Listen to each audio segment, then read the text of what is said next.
오늘은 이제 왕이신 그리스도에 대해서 살펴보겠습니다. 예수님께서는 우리의 구원을 위해서 중보자로서 세 가지의 직분을 가지고 계신다고 말씀을 드렸습니다. 그것은 선지자직, 제사장직, 그리고 왕직입니다. 우리가 지난 시간 동안에 선지자직과 제사장직에 대해서 우리가 살펴보았지요. 이제 남아있는 왕직, 중보적 왕직에 대해서도 성경은 우리에게 말씀하고 있습니다. 그러니까 예수님은 왕이시지요. 우리는 이 사실을 믿고 또 너무나도 잘 알고 있습니다. 그리고 우리가 늘 예수 우리 왕이여 라면서 찬양을 우리가 부르지요. 예수님은 우리의 왕이시라는 것입니다. 이 사실은 우리가 변함없는 사실이지요. 그런데 왕이시지만은 중보적 왕이라는 것입니다. 다시 말해서 중보자로서 왕이셨다 하는 것을 지금 이야기해 주고 있습니다. 예수님께서 왕으로서의 사역은 십자가의 죽음을 통해서 하나님으로부터 받은 결과입니다. 그래서 우리는 중보적 왕이라고 이야기합니다. 다시 말씀을 드립니다. 이 중보적 왕의 직분을 받은 것은 예수님께서 우리의 모든 죄를 위해서 십자가에서 죽으시고 모든 것들을 다 이루신 것을 통해서 하나님으로부터 부여받은 결과라는 것입니다. 예수님의 이 중보적 왕권에는 크게 두 가지로 나눕니다. 영적인 왕권이 있고요. 그 다음에 우주적인 왕권이 있습니다. 이 두 부분들은 이제 앞으로 우리가 계속해서 살펴볼 것이고요. 왕권의 개념부터 좀 우리가 차례대로 생각해 보고자 합니다. 먼저 첫 번째로 생각할 것은 그리스도의 중보적 왕권의 개념입니다. 예수님께서 왕이시는데 왕이시라고 말씀하는데 중보적인 왕이라는 것이죠. 도대체 이 말이 무슨 말이냐 하는 의미입니다. 그러니까 중보자로서 왕권을 가지고 계신다는 말이지요. 그런데 중보적 왕권은 하나님의 영광을 위해서, 하나님의 영광을 위하여, 그리고 하나님의 구원의 목적을 시행하기 위해서 하늘과 땅에 있는 모든 것을 다스리는 주님의 권세를 말합니다. 자, 이 개념을 여러분들이 잘 기억할 수 있기를 바랍니다. 이 말씀은 다시 바꾸어서 이야기한다면 예수님께서 왜 중보적인 왕권이 필요하셨느냐, 필요성을 이야기할 수 있고요. 예수님께서 왜 중보적 왕이 되셨느냐 하는 목적을 이야기할 수도 있습니다. 그러니까 이것이 이제 우리 가운데 적용되어지는 가장 중요한 핵심이지요. 하나님의 영광을 위해서입니다. 왜 이것이 하나님의 영광을 위해서입니까? 하나님께서 이루시고자 하시는 구원의 목적을 예수님께서 이루시기 때문에 하나님의 영광을 위해서인 것이죠.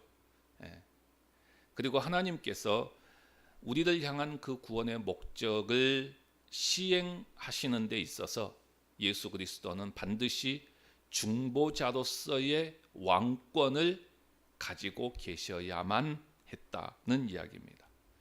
그러니까 이 개념은 영적인 왕권과 우주적 왕권의 개념을 다 포함하는 이야기입니다. 자, 영적인 왕권과 우주적인 왕권에 대한 개념은 제가 좀 이따 잠깐 말씀을 드리고 이제 다음 주에는 이 두 부분에 대해서 좀 더 구체적으로 제가 말씀을 드릴 것입니다.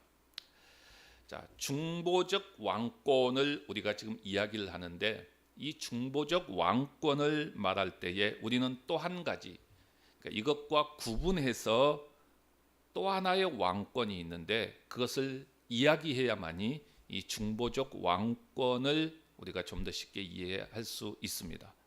그러니까 중보적 왕권과 구분되는 또 하나의 왕권은 본래적 왕권이라고 이야기합니다. 자, 본래적 왕권이라고 하는 것은 뭡니까?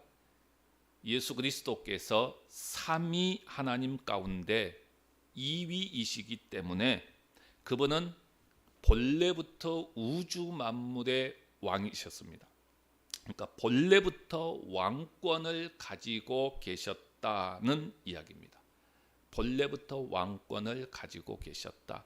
우리가 예수 그리스도는 우리의 왕이십니다 라고 이야기할 때에 우리의 개념 속에서는 대부분 이 개념 속에서 이야기하고 많은 사람들이 이해를 할 것입니다. 예수님은 본래부터 왕이셨습니다. 왕이셨어요. 예, 이것을 본래적인 왕권이라고 이야기합니다. 자, 시편 기자는 우리에게 분명히 이야기해 줍니다. 하나님이 우주의 왕으로서 만물을 통치하고 계신 사실을 다음과 같이 이야기를 하는데요. 시편 103편 19절에 보면은 여호와께서 그의 보좌를 하늘에 세우시고 그의 왕권으로 만유를 다스리시는도다라고 이야기합니다. 분명히 우주의 왕으로서 만유를 다스리고 계신다라고 이야기하죠. 그러니까 우리 주님은 본래부터 왕이셨습니다. 본래적인 왕권을 가지고 계셨습니다. 자, 그런데 우리가 지금 살피는 것은 이 본래적인 왕권과 구분되는 개념으로서 중보적 왕권을 우리가 지금 살펴보고 있는 것입니다. 중보적 왕권. 예. 이 중보적 왕권은 하나님의 영광을 위해서 그리고 하나님의 구원 목적을 시행하기 위해서 예수님께서 온 우주 만물을 다스리는 하늘과 땅의 모든 권세를 가지신 왕권을 이야기하고 있습니다. 자, 그런 의미에서 우리가 이 중보적 왕권에 대한 개념을 정확히 이해하기 위해서는 본래적인 왕권, 이걸 우리가 좀 개념 정리를 하시고 본래부터 왕이십니다. 그러나 이 본래적인 왕권과 구분되어지는 중보자로서의 왕권을 가지고 계신다.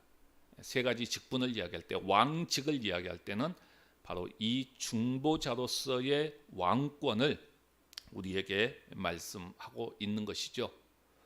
중보자이기 때문에 하나님과 우리 사이를 연결하는, 다시 말해서 구원하는 그러한 목적으로서의 중보적 왕권이겠지요. 자, 이렇게 여러분들이 중보적 왕권에 대한 개념을 좀 잘 정리를 하셨으면 좋겠습니다. 자, 그러면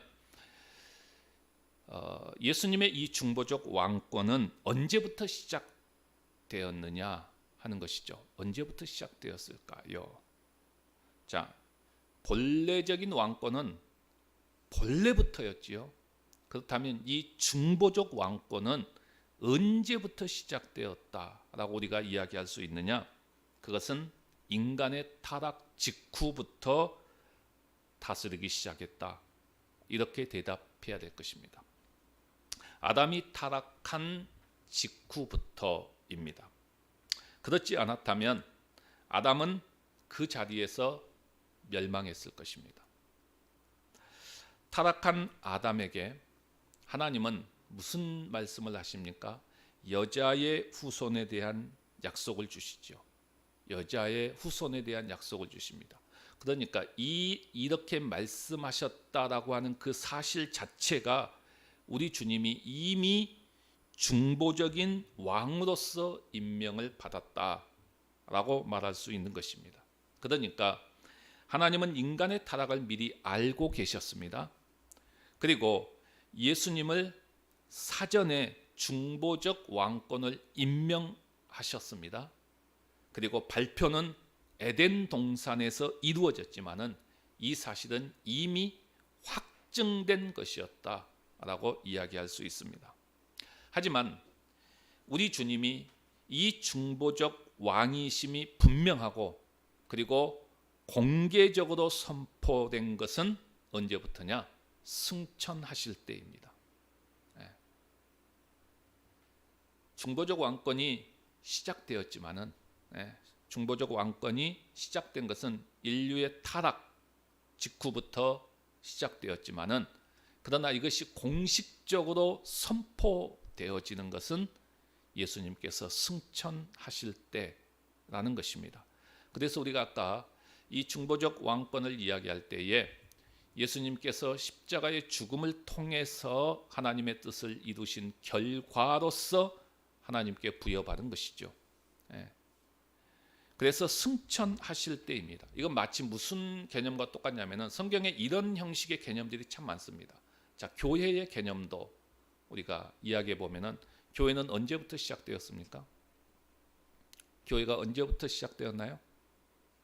창세전이죠. 교회는 창세전입니다. 그러나 그 교회가 공식적으로 역사 속에 등장할 때는 언제입니까? 오순절 성령 강림이지요. 그러니까 이와 같은 개념입니다. 성경은 이런 개념들이 굉장히 많습니다. 이미 창세전 때부터 시작되었지만은 그러나 그것이 역사 속에서 등장했던 하나님의 카이로스의 시간이 항상 있지요. 자, 중보적 왕권도 마찬가지입니다. 인간의 타락 직후 예수님의 이 중보적 왕권은 시작되었지만은 그러나 이것이 공식적으로 선포되어지는 것은 승천하실 때였다라고 이야기합니다. 그러니까 주님은 이 땅에 계실 때에 왕이셨다는 거예요? 아니었다는 거예요? 왕이셨다는 겁니다. 이 땅에 계실 때에도 예수님은 여전히 왕이셨습니다. 그러나 예수님께서는 자신을 공개적으로 왕이라고 하는 것을 선포하거나 공식적으로 왕자에 앉지 않았습니다. 이 일은 주님이 높임을 받으신 승귀의 신분이 되신, 즉 승천하실 때 분명하게 일어났습니다. 이 사실에 대해서 성경은 이렇게 이야기합니다. 사도행전 2장 36절에 보면은 그런즉 이스라엘 온 집은 확실히 알지니 너희가 십자가에 못 박은 이 예수를 하나님이 주와 그리스도가 되게 하셨느니라. 하나님이 주와 그리스도가 되게 하셨느니라. 이건 공적인 선포입니다. 공적인 선포예요. 이 공식적인 의미에서 중보적 왕자에 오르신 것입니다. 자, 그러면 이 중보적 왕권이 방금 전에 이야기했던 본래적인 왕권과 어떻게 차이가 있느냐 하는 것입니다. 어떻게 다르냐 하는 것입니다. 그러니까 중보적 왕권이라고 해서 본래적인 왕권과 본질적으로 차이가 있는 것은 아닙니다. 두 가지 왕권은 동일하신 그리스도께서 가지신 왕권이고 그 통치권이 미치는 범위를 보더라도 온 우주 전체라고 하는 동일한 통치권입니다. 다만 두 왕권의 구별은 목적의 차이에 있습니다. 목적의 차이에 있습니다. 지금 제가 여러 번 계속해서 이야기합니다마는 중보적 왕권의 목적은 뭐냐? 하나님이 택한 백성들의 구원을 위해서 새로운 형식으로 주어진 것입니다. 그래서 우리가 이 지금 예수님의 세 가지의 직분을 이야기할 때에 우리가 항상 초점을 맞춰야 될 것이 뭡니까? 구원입니다. 구원. 우리의 구원을 위해서 예수님이 이렇게 하셨다. 그래서 이 세 가지의 직분을 살핀 다음에 그 다음에 계속해서 나오는 것이 바로 구원의 문제가 나오죠. 그리고 나서 구원론에 대한 이야기가 연결됩니다. 그러니까 계속해서 우리는 어디에 포커스를 맞춰야 되느냐면은 바로 구원의 목적이 있다. 이 중보적 왕권이 본래적인 왕권과 차이점이 있다고 한다면 이 목적 차이 하나입니다. 중보적 왕권은 예수님께서 우리를 구원하기 위해서, 우리를 구원하기 위한 목적으로서 중보자로서의 왕이 되셔야만 했던 것이죠. 왜 중보자로서의 왕이 되셔야만 했느냐? 이것은 제가 다음 주에 나올 때 다시 말씀을 드리고요. 자, 그러면 두 번째로 생각할 것은 이 중보적 왕권에 대한 성경적인 증거, 것들을 우리가 좀 한번 그래도 정리하고 가야 되겠죠. 자, 구약 성경에서 성경적 증거는 앞으로 오실 메시아를 왕으로 묘사합니다. 앞으로 오실 메시아, 예수님이죠. 그 예수님을 왕으로 묘사하는 것이 성경적 증거죠. 그런가 하면은 그가 다스릴 나라를 그의 왕국으로 묘사하지요. 예. 신약에 와서는 어떻게 됩니까? 예수님의 탄생과 관련된 말씀이나 주님 자신의 직접적인 증거에서 나타나고 있습니다. 자, 그러면 이 예수님의 중보적 왕권에 대한 구약 성경과 신약 성경의 증거들을 보게 되면 굉장히 많습니다. 굉장히 많은데, 자, 구약과 신약 성경에서 가장 중요하다고 볼 수 있는 한두 개 정도만 제가 여러분들에게 소개를 합니다. 자, 먼저 구약 성경에서의 말씀을 보게 되면은, 증거를 보게 되면은 이사야 9장 6절입니다. 이는 한 아기가 우리에게 낳고 한 아들을 우리에게 주신 바 되었는데 그 어깨에는 정사를 메었고 그 이름은 기묘자라 평강의 왕이라 할 것입니다. 자, 이 땅에 오실 메시아 예수 그리스도에 대한 예언의 말씀이지요. 그런데 그분을 뭐라고 묘사합니까? 왕이라고 말합니다. 왕. 예. 그런가 하면 아쉬우니까 하나만 더 보게 되면은 구약 성경은 스가랴 9장 9절에 보면은 예루살렘에 따라 즐거이 부를지어다. 보라, 내 왕이 내게 임하나니 그는 공의로우시며 구원을 베풀며 겸손하여서 나귀를 타다니. 역시 마찬가지로 이 땅에 오실 메시아에 대한 예언의 말씀인데 바로 이 예수 그리스도를 왕으로 묘사하고 있습니다. 이것이 구약에서 제가 뽑은 대표적인 중보적 왕권에 대한 성경적 증거고요. 자, 신약 성경에서는 딱 한 군데만 보면은 누가복음 1장 31절에서 33절에 있는 말씀입니다. 보라, 내가 잉태하여 아들을 낳으리니 그 이름을 예수라 하라. 그가 큰 자가 되고 지극히 높으신 이의 아들이라 일컬어질 것이요 주 하나님께서 그 조상 다윗의 왕위를 그에게 주시리니 영원히 야곱의 집을 왕으로 다스리실 것이며 그 나라가 무궁하리라 라고 이야기합니다. 그러니까 예수님의 중보적 왕권을 이야기할 때에 가장 중요한 구절을 꼽으라 하면 저는 이 구절을 꼽습니다. 그리고 이 구절 속에는 지금 제가 왕권에 대한 성경적 증거만 이야기합니다 하고 있습니다만은 그 외에 다른 내용들을 여러 가지 말씀하고 있습니다. 앞으로 우리가 한두 번 더 이 구절을 확인하게 되어질 것입니다. 이상이 이제 성경에서 말하고 있는 중보적 왕권에 대한 증거라고 이야기할 수 있습니다. 자, 그러면 세 번째로 생각할 것은 이 중보적 왕권에 대한 구분에 대해서 좀 말씀을 드리려고 합니다. 이 중보적 왕권은 어떤 측면들이 있는가 하는 문제지요. 제가 두 가지로 구분을 한다고 말씀을 드렸습니다. 그래서 오늘은 이 중보적 왕권에 대한 두 가지의 구분에 대한 개념 정도만 말씀을 드리고 이제 다음 주에는 이 두 가지를 조금 더 깊이 들어가서 구체적으로 하나하나 더 살펴보도록 하겠습니다. 이 중보적 왕권은 제가 아까 말씀을 드렸던 것처럼 두 가지로 구분한다고 했죠. 하나는 영적인 왕권, 그 다음에 또 하나는 우주적 왕권, 즉 일반적 왕권이라고 이야기할 수 있습니다. 그러니까 영적인 측면 그리고 일반적인 측면이라고 말할 수 있습니다.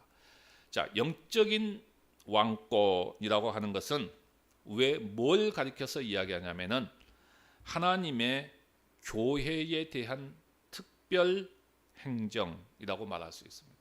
하나님의 교회에 대한 특별 행정입니다. 다시 말해서 하나님이 교회에 대한 주님의 통치와 다스림을 의미하는 것이죠.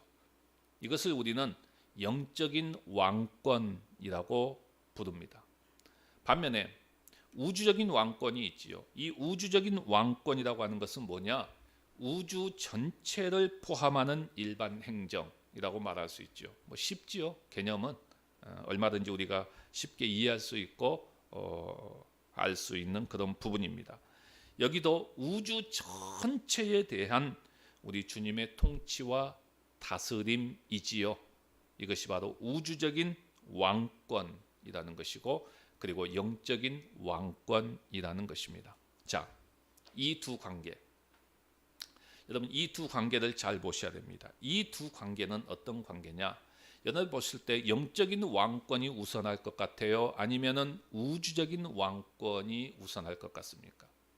아니면 영적인 왕권이 훨씬 더 넓을까요? 아니면 우주적인 왕권이 훨씬 더 넓을까요? 자, 대부분의 사람들이 이야기할 때는 우주적인 왕권이 훨씬 더 넓을 것처럼 이야기합니다. 그러나 성경은 그렇지 않습니다. 이 우주적인 왕권은 영적 왕권의 완전한 실현을 위한 기초라고 말할 수 있습니다. 자, 이것을 다시 바꾸어서, 용어를 다시 바꾸어서 이야기한다면, 이제 다음 시간에 나오겠습니다만은 잠깐 이야기한다면 하나님 나라와 세상 나라라고 이야기할 수 있습니다. 이 세상 나라가 왜 필요합니까? 성경의 관점은 하나님 나라의 완성을 위해서 이 세상 나라는 필요한 것입니다. 그러니까 우리 그리스도인들은 나라에 대한 이 개념을 분명하게 정립해야 돼요. 그래서 우리가 너희는 먼저 그의 나라와 그의 의를 구하라, 이 말씀이 가능한 거예요. 세상 나라가 먼저가 아니에요. 세상 나라는 하나님 나라 완성을 위해서 필요한 것입니다. 자, 여기도 마찬가지입니다. 우주적인 왕권이 왜 필요하느냐? 영적 왕권의 실현을 위해서, 영적 왕권의 완성을 위해서 우주적인 왕권이 필요한 것입니다. 다시 말해서 예수님께서 하나님 나라 완성을 이루기 위해서는 이 세상의 모든 권세, 땅에 있는 이 모든 권세도 우리 주님께서 가지고 계셔야만 영적인 왕권을 완성할 수 있기 때문입니다. 따라서 우주적인 왕권은 영적 왕권을 이루기 위한 기초라는 것입니다. 이 관계도 우리가 분명히 알아야 됩니다. 이 관계를 분명히 알아야 됩니다.